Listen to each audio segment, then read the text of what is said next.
Mga tigma, so welcome back po sa ating site. Share lang natin sa inyo kung paano kami magawa ng Poso Negro. Yan. Ito yung ginagawa namin, oh. Yung bakal binubuo na namin kasama yung pang-flooring niya.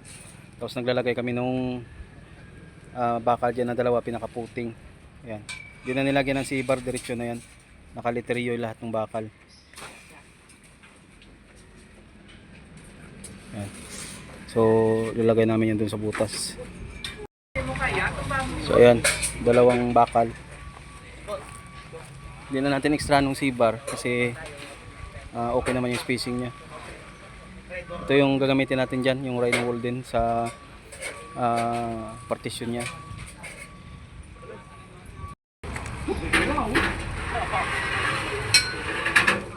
Yan, nilalagyan namin dyan. Pangay, gitna na eh. Ayos mo ka. Lag, oh, sapay ka na rin. 1, 2, 5. Sakto galing Yan.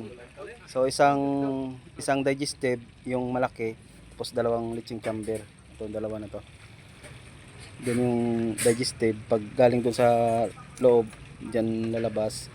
Tapos yung mga pag nalusaw na dito yan pupunta, dalawa palabas.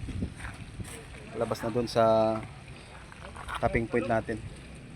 Yan, bubuhusan natin yan muna.